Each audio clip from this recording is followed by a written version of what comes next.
आज पत्ता गोभी की बनाएंगे इतनी जबरदस्त रेसिपी, खा के आपको मजा ही आ जाएगा। तो आज हम बनाने जा रहे हैं पत्ता गोभी के चाइनीज पकोड़े, वो भी टेस्टी और डिलीशियस। और एक बार खाने से तो आपका मन बिल्कुल ही नहीं भरेगा और इस पकोड़े को आप खाते ही जाओगे।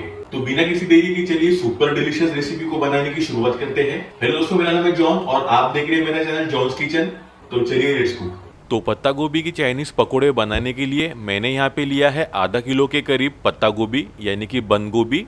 अब एक ग्रेटर की मदद से इस पत्ता गोभी को हम ग्रेट कर लेंगे बारीक। अब इसमें कुछ इंग्रेडिएंट्स भी ऐड कर लेंगे हम दोस्तों। तो सबसे पहले मैं यहाँ पे डाल रहा हूँ प्याज। तो यहाँ पे मैंने एक मीडियम प्याज को इस तरीके से बारीक चॉप करके डाल रहा हूँ दोस्तों। और फिर इसके बाद हम डालेंगे गाजर। तो यहाँ पे मैं एक चौथाई कप गाजर को फाइन चॉप करके डाल रहा हूँ दोस्तों। और अब मैं डाल रहा हूँ एक चौथाई कप के करीब बारीक कटी हुई शिमला मिर्च। और फिर स्पाइसीनेस के लिए यहाँ पे मैं 6 से 7 हरी मिर्च को बारीक चॉप करके डाल रहा हूँ दोस्तों। मिर्च की मात्रा आप कम या ज्यादा कर सकते हो। और अब इसमें हम डालने वाले हैं अदरक और लहसुन का पेस्ट 2 बड़े चम्मच। और फिर इसके बाद हम डालेंगे इसमें व्हाइट विनेगर। तो विनेगर हम डालने वाले हैं 2 बड़े चम्मच। इससे पकौड़ों में बहुत ही बढ़िया खट्टा फ्लेवर आएगा दोस्तों। और अब इसमें हम डालने वाले हैं सोया सॉस। तो सोया सॉस हम डालेंगे 1 से 1.5 चम्मच के करीब। और अब इसके बाद डालेंगे हम चिल्ली सॉस 1 से 1.5 चम्मच। अब डालेंगे हम नमक। तो नमक आप अपने स्वाद के अनुसार डाल सकते हो, थोड़ा कम या ज़्यादा।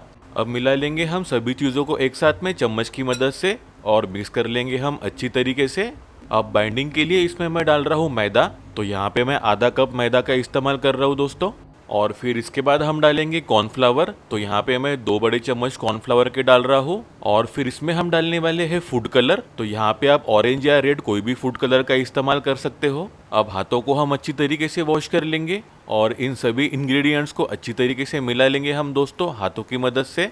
अब उसके बाद एक कढ़ाई में मैंने तेल पहले से ही गर्म करने के लिए रख दिया था। अब तेल अच्छी तरीके से गर्म हुआ या नहीं उसको चेक करने के लिए हम थोड़ा सा बैटर तेल के अंदर डालेंगे दोस्तों। और जैसे ही पकोड़े का बैटर ऊपर आ जाता है समझ जाना कि तेल अपना अच्छी तरीके से गर्म हो चुका है।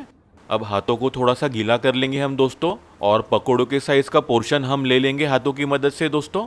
और हाथों की ही मदद से गोल गोल इस तरीके का पकोड़े का शेप दे देंगे हम।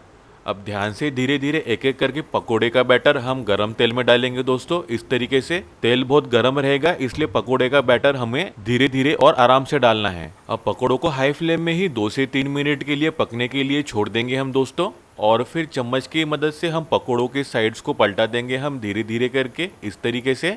और बस कुछ ही मिनटों में अपने ये चाइनीज पकोड़े बन के रेडी हो चुके हैं दोस्तों। और पकोड़ों का रंग भी कितना गहरा आया है देख ही सकते हो आप दोस्तों। और ये पकोड़े दिखने में जितने टेस्टी लग रहे हैं खाने में तो उससे भी ज्यादा क्रिस्पी और डिलीशियस रहने वाले हैं। बाहर से एकदम क्रिस्पी और क्रंची और अंदर से एकदम ही मुलायम। मुझको तो अभी से ही मुंह में पानी आना शुरू हो गया है। और इस तरीके से आप चाइनीज पकोड़ों की रेसिपी बनाओगे तो सभी बड़ों को और बच्चों को बहुत ही ज्यादा पसंद आने वाली है। तो आज ही पत्ता गोभी से चाइनीज पकोड़े की ये रेसिपी बनाओ और मुझको कमेंट करके जरूर बताना आपको ये रेसिपी कैसी लगी। वीडियो अच्छी लगी हो तो प्लीज एक प्यारा सा लाइक जरूर कर देना। अपने दोस्तों और रिश्तेदारों के साथ ये रेसिपी को जरूर शेयर करो। और ऐसी बेहतरीन रेसिपीज के लिए मेरे चैनल को सब्सक्राइब जरूर कर लेना। बेल आइकन को दबाना बिल्कुल मत भूलना, इससे आपको मेरी हर वीडियो की नोटिफिकेशन मिलती रहेगी। और ऐसे बेहतरीन रेसिपीज के लिए मेरे ये वीडियोस को भी क्लिक करना बिल्कुल मत भूलिए। तो मिलते हैं एक नई रेसिपी के साथ, तब तक अपना ख्याल रखना। Bye, thank you.